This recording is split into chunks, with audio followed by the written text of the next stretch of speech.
दिल्ली से जहां आबकारी नीति मामला एक बार फिर सुर्खियों में बना हुआ है, जहां घोटाले के आरोपों में घिरे दिल्ली के पूर्व सीएम अरविंद केजरीवाल ने जस्टिस स्वर्णकांता शर्मा को एक चिट्ठी लिखकर ऐलान किया है कि वह उनकी कोर्ट में पेश नहीं होंगे, जिसके बाद आपको जानकारी दे दें कि केजरीवाल के फैसले पर सवालिया निशान लग रहे हैं। देखिए रिपोर्ट। बापू के दिखाए रास्ते पर चलते हुए सत्याग्रह की भावना से अब मैंने फैसला किया है कि मैं इस केस में जस्टिस स्वर्णकांता जी के कोर्ट में ना तो स्वयं पेश होऊंगा और ना ही मेरी तरफ से कोई वकील पैरवी करेगा।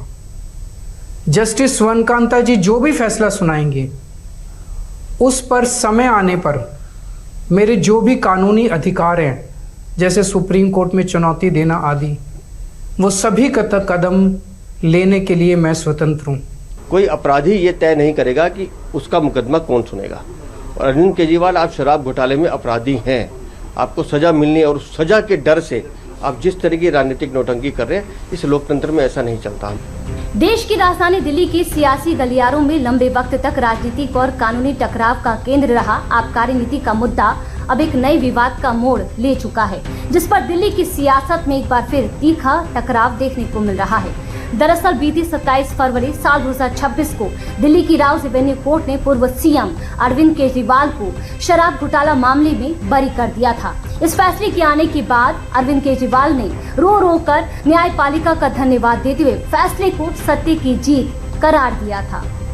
मैंने केवल अपनी जिंदगी में ईमानदारी कमाई है, इन्होंने झूठा केस लगाया और आज ये साबित हो गया।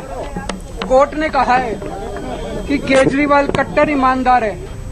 लेकिन राउज एवेन्यू कोर्ट से केजरीवाल का बरी होना पूरे मामले पर विराम नहीं बल्कि नई पटकथा का आगाज था। राउज एवेन्यू कोर्ट से अरविंद केजरीवाल के बरी होने के मामले को सीबीआई हाई कोर्ट में ले गई। उसके बाद से इस मामले के नए अध्याय की शुरुआत हुई।